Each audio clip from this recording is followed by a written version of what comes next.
CVC, mon Dieu, my God, oh my God, oh my God, oh, bon, vous savez, c'est le groupe Achiro, Monsieur Achiro, Madame Achiro, Marie-Paul Adjien, et oui, quelqu'un qu'on ne connaissait pas qui a décidé de la marier, et les deux se sont mis sous le projecteur, on a compris.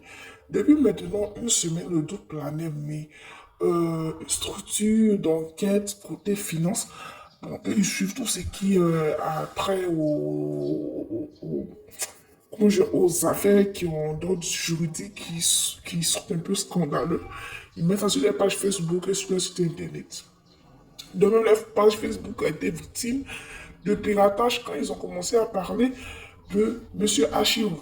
Bien sûr, il est un homme d'affaires et tout. Maintenant, par rapport à ce qu'ils ont mis, ils disaient que, selon ce qui ressort, parce que beaucoup d'hommes disaient que, oui, c'est affaire de blanchiment d'argent. Moi, je vais vous faire le résumé. Restez jusqu'à la fin, je vais vous faire un peu le résumé. Sans dire les noms.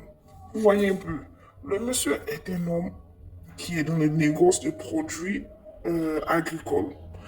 Il est dans le négoce aussi, il a une structure d'EVA, il rachète et puis il revend et tout, il n'y a pas de soucis.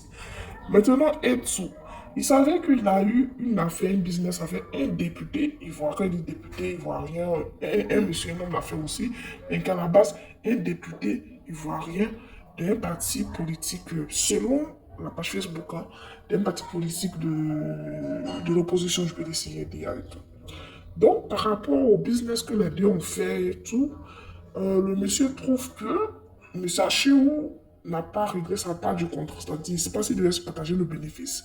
Ou bien nous devait donner quoi. Bon, en tout cas, M. Achou devait prendre un peu une part du gâteau et puis le monsieur allait prendre une part du gâteau. Bon, c'est le résumé que je vous fais sans donner trop de trucs. Donc, à la fin du deal entre M. Achou et le monsieur qui est notre député, a trouvé qu'il n'a pas eu gain de cause par rapport au business qu'il a fait à M. Achirou. Donc, il y a de l'argent qui doit lui revenir. Donc, il a porté plainte au service, à la police qui s'occupe des services financiers. Excusez. Il a porté plainte pour ça, en fait. Il dit, oui, il a fait un business avec M. Achirou, mais il n'a pas eu gain de cause. C'est-à-dire, M. Achirou ne va pas donner... En fait, ce qu'il attendait, il n'a pas eu satisfaction. Donc, il demande des dommagements. C'est un peu ça, en fait, le résumé. Donc, la police économique aussi va commencer à faire des enquêtes et ils ne vont pas se limiter seulement à la plainte du monsieur qui l'a fait par rapport au business. Ils vont aller fouiller pour voir à qui. C'est-à-dire que quoi? Le monsieur est venu porter plainte contre monsieur Achiro à la police économique. Là. Il a eu sa plainte. Ils ont fait enquête sur nous aussi. C'est qui? Tu dis que tu portes plainte contre un homme d'affaires, ils vont vérifier son passé aussi. C'est-à-dire, ils vont vérifier laquelle entreprise, son entreprise. Il fait quoi? Il travaille dans quoi? Qu'est-ce qu'il a déclaré? Qu'est-ce qu'il n'a pas déclaré? Depuis qu'il travaillait tout dans les enquêtes, ils ont découvert que, voilà un peu, voilà, c'est qu'une enquête média ami. Voilà, vous voyez un peu.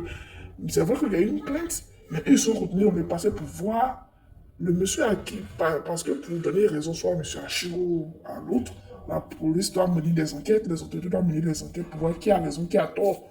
Donc, en remontant derrière, selon enquête média, bien sûr, ils ont vu qu'il y a certaines similitudes par rapport à ce que M. Achou a déclaré qu'ils sont un peu fous.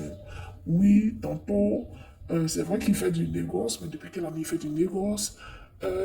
Pourquoi c'est comme si? Pourquoi c'est comme ça? Bref, il y avait beaucoup de trucs. Ils ont trouvé un peu bizarre. Mais en temps, enquête média disait que le monsieur était entendu.